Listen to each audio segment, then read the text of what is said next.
Yeah.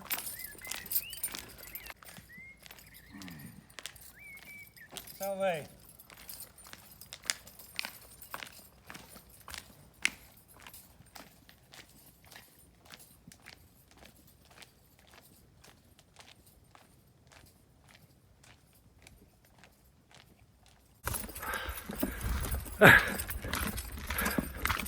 Welcome to the Legionary on the march finally. It's taken me a few days to get here. It's roughly a week's preparation. Physically feeling good so far. I'm just into the first kilometre of the march. So far so good. Sun's come through, clear blue skies, crystal clear, or no, somewhat misty winter's day. Tail end of winter now, coming into spring. So yeah, marching season is upon us.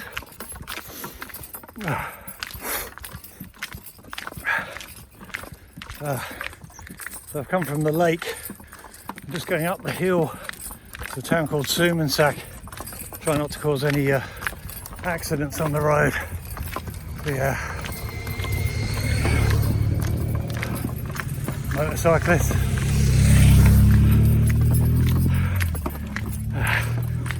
So, yeah, it's tough. Carrying the shield over my shoulders, what a relief, is the only thing I can say. Yeah, it's comfortable, finally. So I think that will help increase the mileage.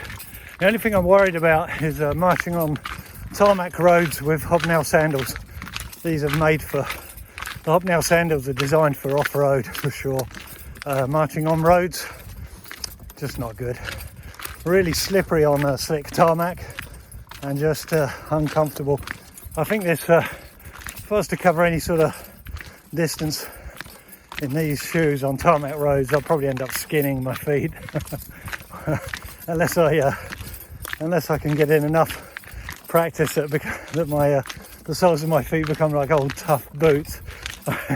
Somehow I doubt it. So anyway, just some thoughts on that. So I'm going to try and find some tracks, hiking trails maybe, that are a bit more sympathetic to my feet. So yeah, I'll just give you a view where I'm going. There we go. So you can see the scutum set on my shoulders there. Yeah, I hope you're all having a great day.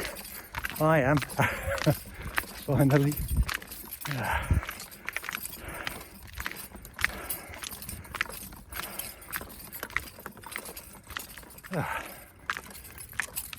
So one of the main reasons for doing the Legionary, for this particular project, is the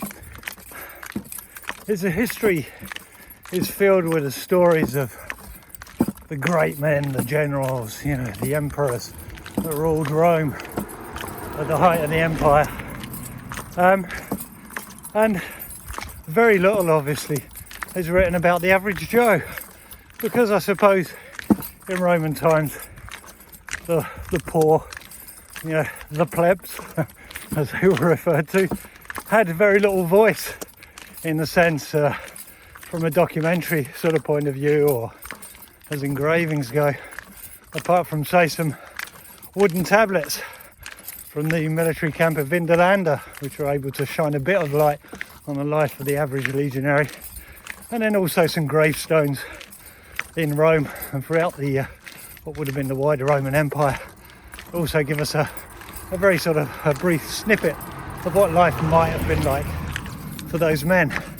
So I had the genius idea of dressing up as a Roman and trying it out for myself.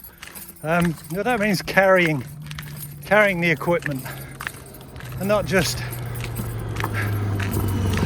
an approximation of the equipment, but as close to the real stuff as I could get, especially from a weight perspective. because from what I could see out there, other people who have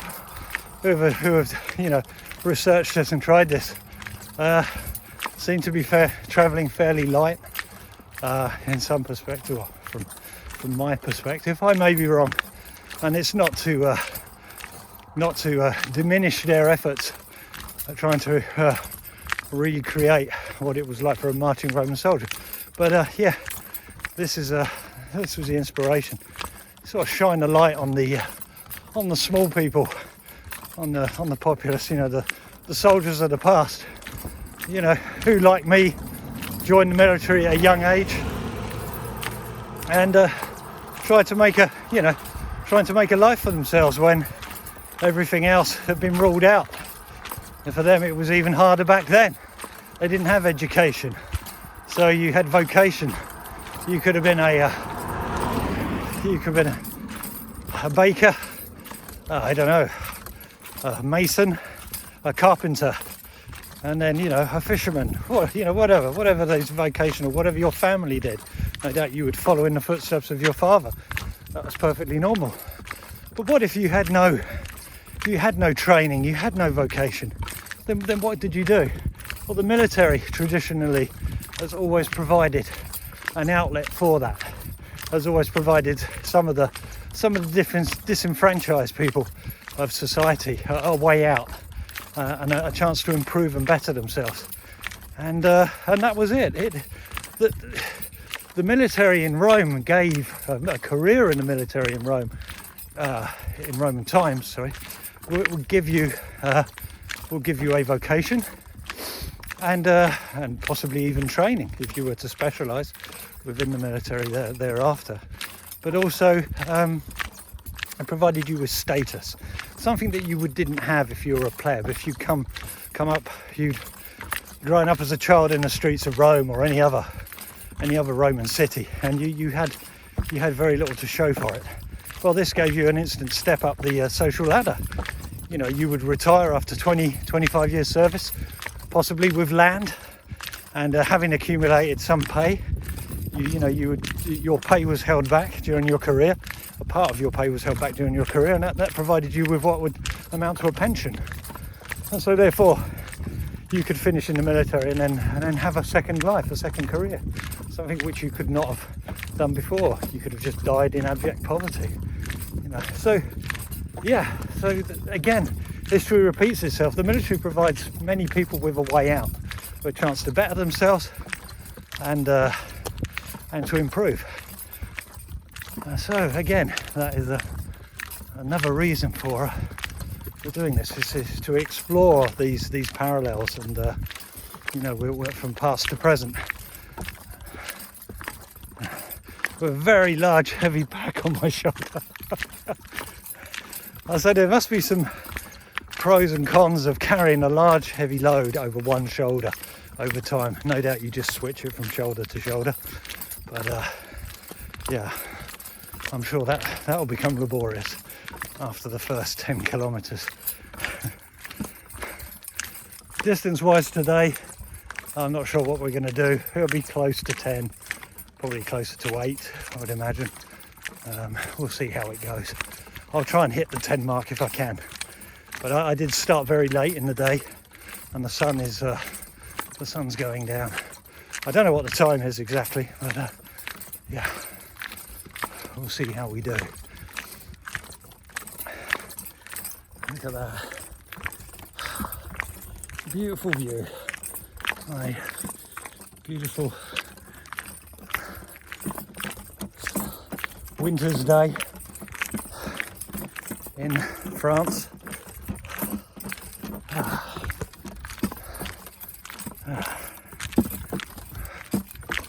We're heading towards Verdigalia, which I think was the name. I think Verdigalia was the name for the city of Bordeaux, modern day Bordeaux. So we're sort of heading west at the moment, making a beeline for Bordeaux.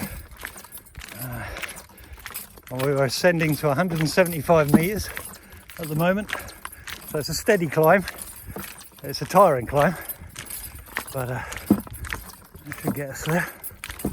I'm not sure about my pace at the moment.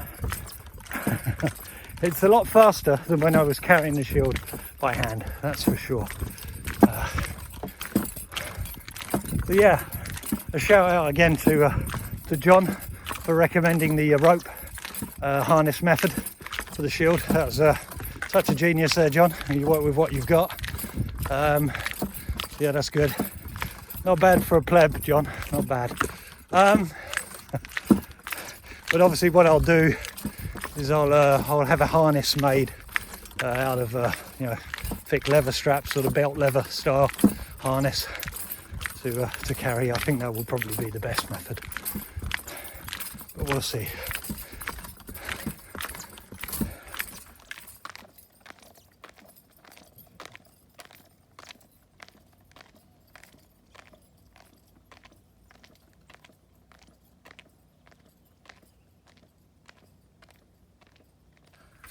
Well, when it comes to people's reactions, it's always mixed.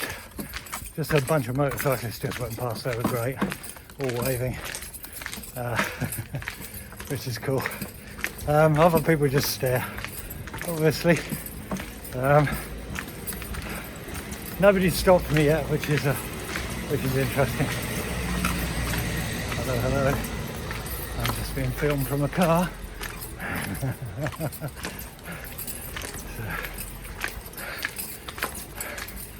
So there we go. I'm just walking into Sumansak now.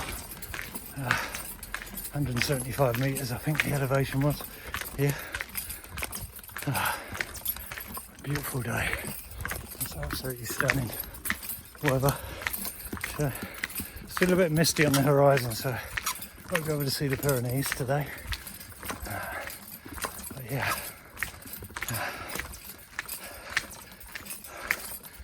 What a better way to spend your Sunday than doing this.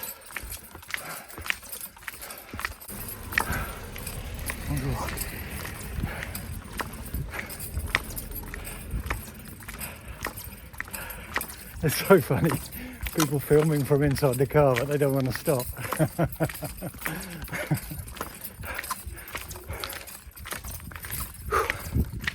Oh.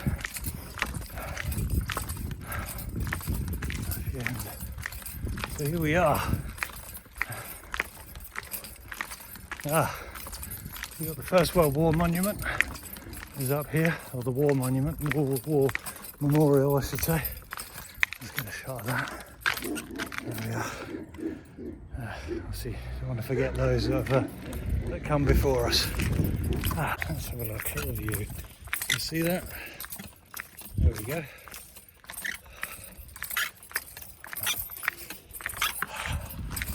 Oh. Here we are. Almost here. I can unload for a minute. Take the weight off. Rearrange my armour. Obviously I've got I've noticed that the arming coat, or the padded liner that I wear, the sub-armalis as it's referred to, under my armour tends to ride up to my neck when I'm marching, so I just have to sort of readjust that and pull it back down. I don't think that's been the case today, but anyway, so here we are. Someone's taking in the view there, enjoying herself. I'm about to ruin that. Oh my god, it's loads of people. Anyway, Legionary out.